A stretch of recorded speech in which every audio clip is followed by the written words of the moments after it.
All right, so here we go again. This lecture, I want to talk about play and maybe get into some parenting and some discipline. So what's important to understand about play is considered a cognitive activity too. And since we were talking earlier, just a little bit ago about, like pretend play is considered the highest cognitive, or imaginary play, it's considered the highest cognitive form of play. It's not mentioned, oh yes it is, I was gonna say it's not mentioned in your textbook, but I do see it right there on your chapter outline that 1989, United Nations declared play a universal human right for children.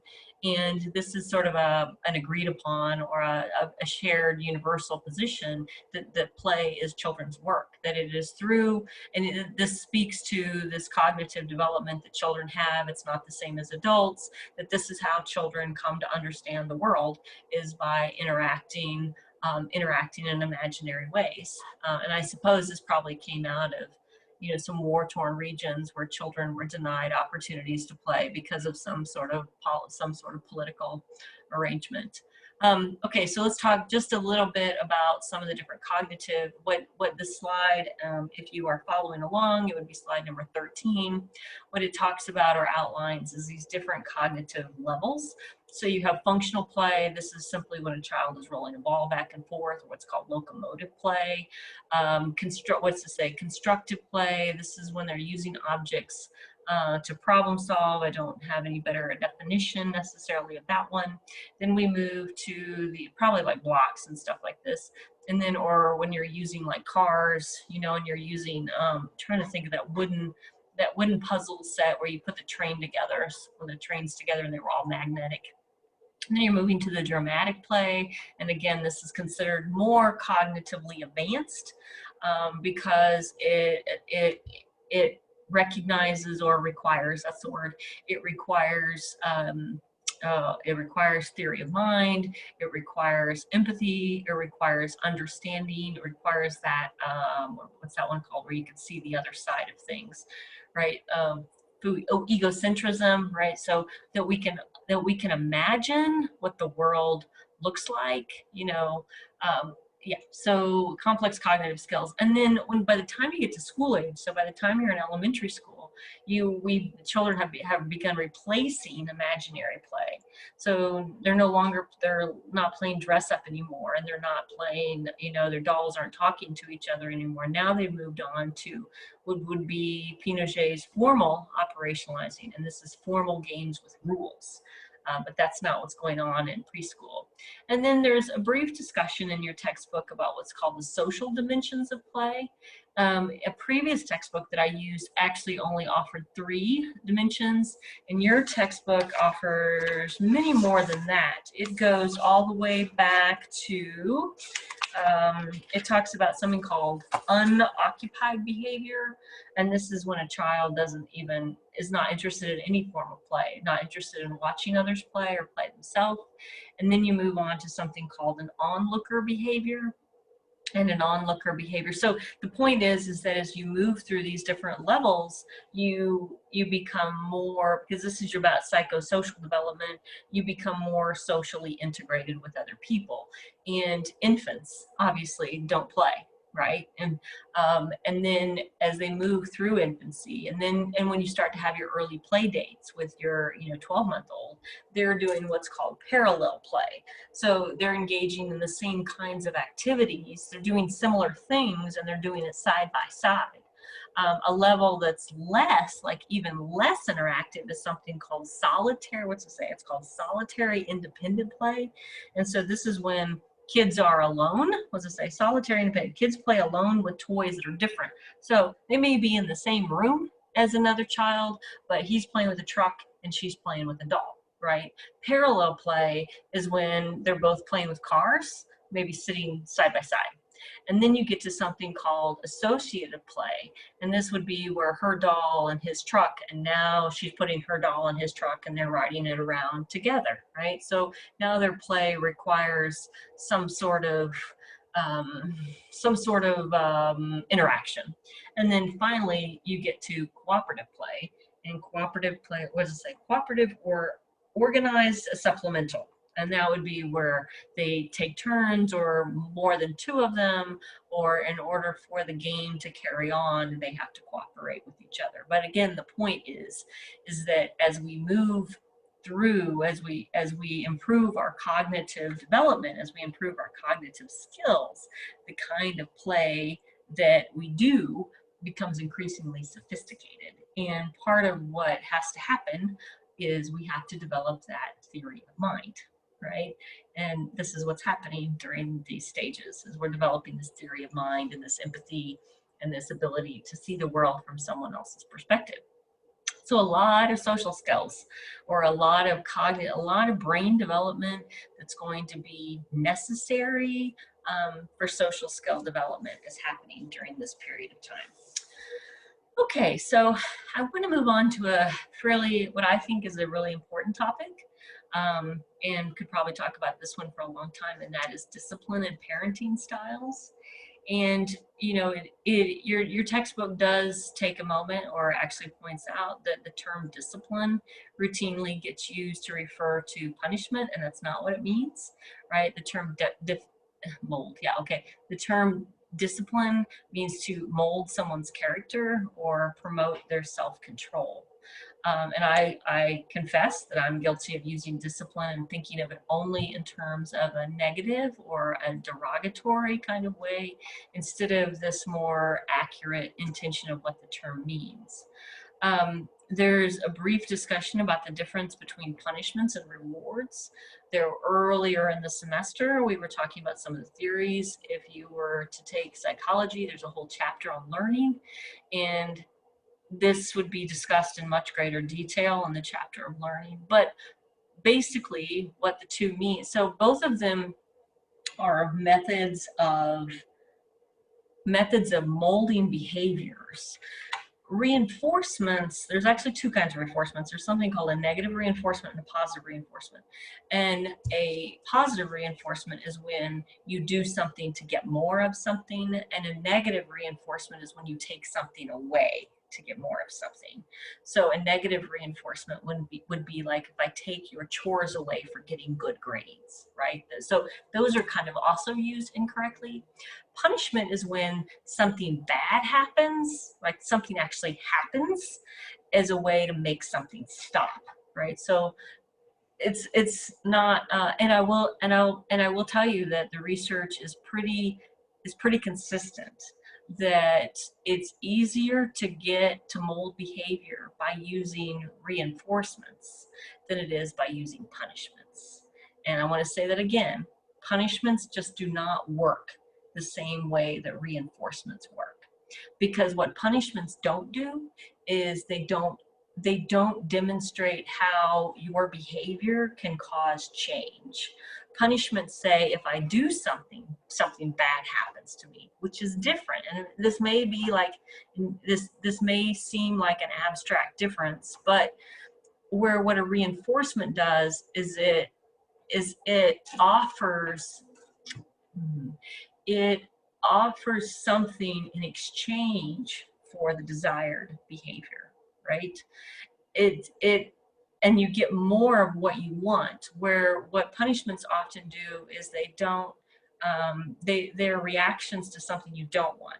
So it's like you're getting something for doing, I don't have no idea a better way to say it, but let me use,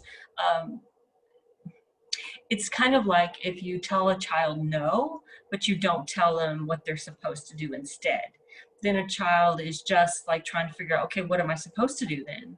But what happens when you reinforce something is they say, oh, if I do this, it's called operant conditioning, right? If I do this, then I get this. So I see the behavior, or I have just participated in the behavior that gets me something that I want. And when we punish, we're only saying don't do that. We're not saying what to do, or we're not rewarding what we're supposed to do, right? And there's really different kinds of reinforcements. So typically when you think of punishments, and then your book talks about corporal punishment, and corporal punishment is like spanking, slapping, and the research on that, right? There's also fairly consistent that corporal punishment is even less beneficial unless, say we were together, we had this long conversation about what your parenting strategy is and natural and logical consequences, right? Unless the message is you do that, you get hurt, then corporal punishment makes sense, right? Because then it acts as a reinforcer. But to use physical force against something to demonstrate not to do something that's not related to physical force or pain is not a logical connection in a child's mind. So the reinforcements work better, or disciplinary methods work better when they take advantage of the cognitive structures that our brains are already programmed with. So when they're logical, I guess that's what I'm trying to say. When they make sense, right? When we hit for a bad grade, there's no logical connection between those two. And actually there's an awful lot of evidence that says that when we hit, when we strike, when we use force, when we harm our children, all it does is make them afraid of us, right? Think about your dog. Like your dog, who flinches every time that dog is not going to approach. That dog is going to fear and turn away.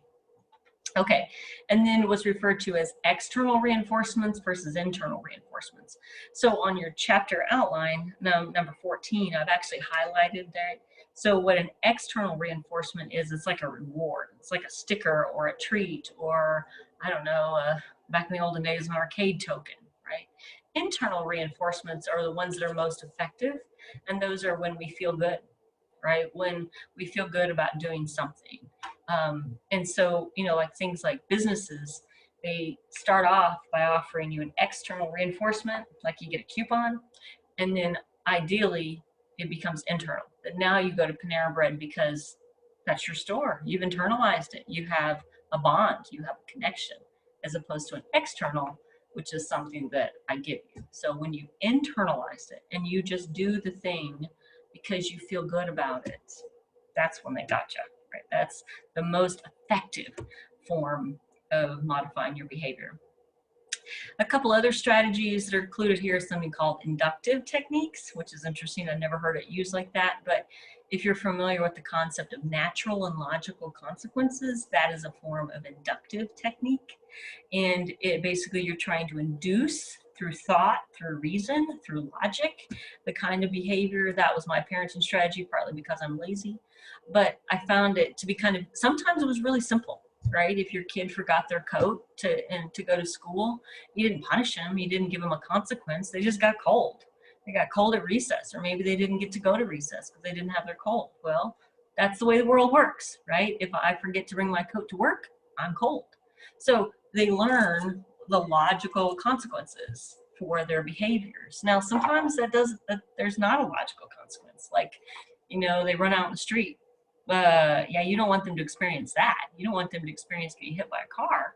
Well, if the logical consequence is pain, well, then maybe inflicting pain makes sense, right? That's kind of what I was talking about with corporal punishment. So where we reason, and I know some people don't like that. This is not going to be popular with everybody. It sounds like a lot of work, and it is sometimes a lot of work, but you don't then have to have rules. You don't really have to have rules, right? You don't really have to have these arbitrary sort of guidelines. And it's really, if discipline is about molding behavior, then the best way for children to learn about the way the world is to have them experience the consequences. You don't do your homework, see, but then you get into some of that, right? So you don't do your homework, so what? You flunk the second grade? You gonna let your kid flunk the second grade? Yeah, okay. And then you don't eat your dinner? You're hungry. Sure, I'm not going to punish you. You'll just have to deal with that yourself. I can remember, here's a side note, but I can remember when I was in middle school, I got drunk for the first time. And my parents, I was like 14, and we were at a friend's house, and her parents came home, and I had to call my parents. And my friends got like grounded for a month. They got everything taken away. And for me, I didn't get anything. I didn't get any punishment at all. But my friends had company over the next day, and I had to get up early with everybody, and I couldn't sleep. I felt so sick, but I I couldn't rest, right? Because what's the natural consequence of a hangover? Is you got to go work. So I got to experience that. And, you know, I got kind of, it teased me a lot, did some shaming, but my friends were, anyway, never did that again, at least not till I was 40. Okay, moving on. That's inductive. And then you got power assertion. Power assertion is terribly tempting as a parent, but that's when you use your parent. That's when you use your power. That's when you threaten. That's when you use intimidation, or you say, "I told you so," or you demand because I'm your mother. Right? I can remember trying to get my son, again, my autistic boy, who natural and logical didn't really work very well with him because his brain wasn't like that. But I can remember being very angry at him one time. He grew up to be taller than me, you know, and I was just yelling at him. And I remember thinking, it's a good thing I never hit him because he was bigger than me and he could have hurt me, right? Because force only works as long as you're older, as long as you're bigger than your children. And at some point, your children might get bigger than you. And then the last one, and my mom is good at this one. This was probably one of her strategies, is what's called withdrawal of affection. And this is when a parent ignores you or doesn't talk to you. Or my mom used to like sulk. She used to pout, right? And you'd say things like, you know, you'd ask her a question, whatever. And you learn that obviously your behavior did something. But so if you think about the video where we saw where the children with the still face, right? And imagine that's a parenting strategy, is that when a kid acts out, that a parent just shuts down, right? It can be quite, and you saw with the small children, it can be quite disturbing. Okay, so now let's move to different parenting styles. And this one is a quiz question. I do ask you about parenting styles. And what they're basically, the difference is, and this is pretty much what I ask you, is what's the basic difference between them, is it's the balance between demands and responsiveness.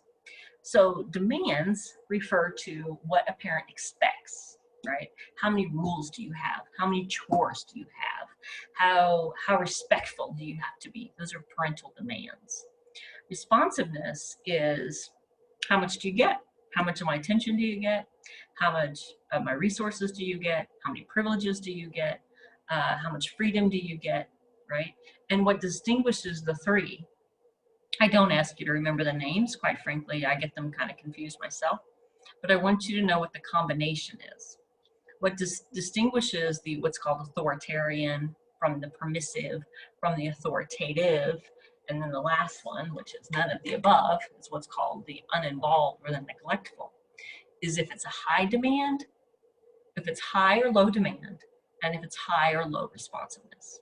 In other words, do you have a lot of rules? And so like the one is, what authoritarian is described as having a lot of rules, but no privileges, right? So you have to do a lot for me, but I don't do anything for you. I don't give you any privileges. I don't give you any resources. I don't give you any things. I don't give you any attention. You just have to do a lot for me. Sometimes that's described as strict. The permissive, right? The permissive has no expectations, but you can have whatever you want. So I don't demand you to be home on time. I don't expect you to do your homework. I don't expect you to show me any respect. Sure, you can go out as late as you want. You can have all the privileges you want. You can drive my car whenever you want. So you have few expectations with lots of privileges, right? Low demands, high responsiveness. And then the third, which as you might guess is probably the better one, has a lot of expectations. Yes, I expect you to be respectful. I expect you to be home. I expect you to do your homework. I expect you to clean your room. But sure, you can use my car. You can go out with your friends. You can expect me to help you with your homework. You can expect me to show up to your school programs. I expect a lot of you, and you can expect a lot of me, right? And that's considered the best one. Now there's a brief discussion in your textbook that criticizes this because it suggests that it's not quite this simple. But I think you can kind of see how those two, and then how do you define high and how do you define low, blah, blah, blah. And then the last one, which is really considered the worst, I don't expect nothing from you. You can't expect nothing from me, right? That is your classic neglected household. I'm going to stop here, and when I come back, I've just got a couple more topics, and then we'll wrap up.